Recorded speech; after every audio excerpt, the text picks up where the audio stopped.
Telo matielo Walter Okello mentorship program kanyakla koda foundation ne obago piem gweko mag tuke mopogre anyete sub county neri mararieda gwenge gweko mag Asembo.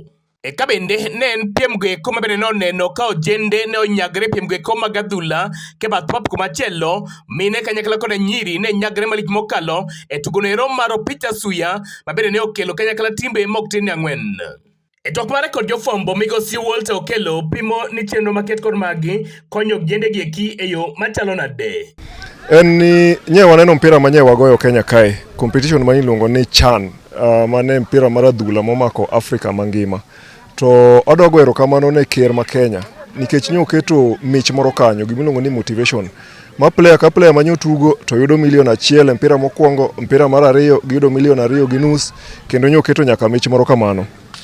Mano nyiso ni talent en gima chudo. Talent en gima is well paying kech onge kama inyalo ndiki miti ma within 7 days isechoko $1,300,000 gi bathe. Koro mane gima dwa encourage parents gi nyithiwa mane kor gwenka to talent go gin mane kor gwenka. Nyewe waneno ka nyithindo manie Harambee Stars kacha 80% of them gin nyithi Luo. Ogam gere ni kanyo, Onyango gere, Omondi mamako gol. So it means ni mane kor gweng kama wantiere kani nitie potential. Leo wamiyogi opportunity kama mondo gitugi to sama gitugo no bende they come together to weche madibedie ma iluongo ni deviant behavior bedo makoro onge. Entieno mabende ne oyuorie kod achiel kuom jotelo gweng makono mano migosi Gordon Onguro Onyango mabende en MCA no ero ma East Asembo. Mokwongo adwa ni akaw thuolo ni mondo ago erokamano maduong' ne organizers kata jogo moloso chenro mar tuke ma watugo kawuono nyagokogi. Kotelnegi group mar Walter Okello mentorship program and foundation. En gima duong' kabisa mondo wabed kod thuolo kinde machal kod ma jowadwa ma nyithindo kata vijende ni manie skul be nie rusa mondo waketgi gibed jogo manyalo timo gimoro. Kabende migosi Gordon Onguro Onyango bende no dhi nyime kod tielo ber mar tuke maket kod mandi e gimba ojende goeko mabende wuok e gweng'go mag Asembo kod Rarieda mangima. Vijende wagi seche magitugo kama wagologi e paro mang'eny. Weche mag njore, weche mag maundu, kendo gibedo gi paro ni samoro weche mag talanta gi nyalo beyo gibed kod ngima makiny. Omiyo an kaka achiel kuom rowere kendo moyiere od bura ma Siaya e kindeni ok anyal koso mar biro mondo abenda chiw sir mara makende ka wadwa otimo ma.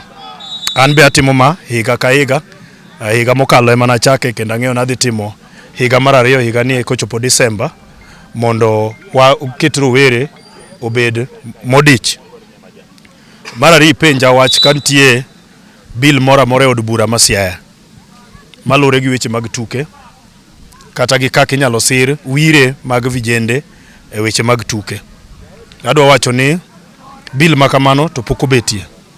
But nitie geno ni department mar sports gi tourism loso bill moro monego wanego kaka wa support timbewa matugo gimiluongo ni county league e Siaya County mondo obed ni ka gitugo county league to gibedo gi yot e weche mag tugo nikech gima hinyo timbe mang'eny seche ma wagoyo league gi gima hinyo gi ahinya en wach mar transport.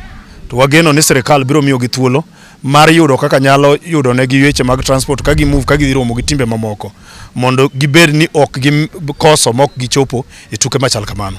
Ekirigogo achiel kuom jotelo migao no ero mano Walter Okello Foundation ne opimo ne jofambo ni migao mane mabende gitimo kata chenro mabende migao maket kod maendi kelo e ngima ojende. One vision mar building leaders. Wan kaka Walter Okello mentorship program waneno ni jatelo ken ng'ata man gi position. Jatelo ken mana MCA kende, ken president kende. Lakini youth mora kamora maintain en wuon e ben jatelo. Koro no beni itelo ni wuon to community mari be itelo ne. Koro mane gima watemo timo to watime in programs moka adek. Achiel mi ni awakening en mana yaw mana pachgi. Mondo ng'ama youth ong'e ni en ang'o ma odwaro ne ngimane sana sana yore mag yuto gi. En tienro kod piem gweko mabende ne yudo puoch malich mokalo kuom ojende mabende wuok e gwenge makono mana kaka pimonwa koda Mikael Lona Omondi kanyakla koda Lucas Ogege. Today we had the netball championships. A total of 4 teams showed up and we became the second.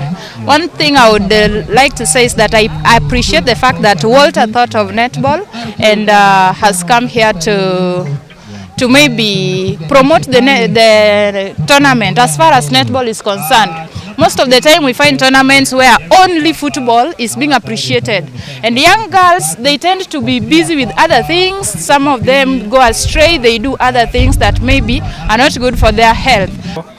Agoro kamane Walter Okelo kuom piche mokelo nwa oketo wa busy to kumae mokwongo tie mano sekelo na mokwongo chako duogo kendo koro mano mona kwae no med motivate wa kodo ngama be nyalo kawo ng'at maber ayiwa kar ka utero mbele be kinyo bedi pula mbele kendo kuom matanya magolero kamano. Nekala TV kuoke skun primary nieri Manyagoko South Asembo Rarieda Sub County Esia County and Justus Adoyo.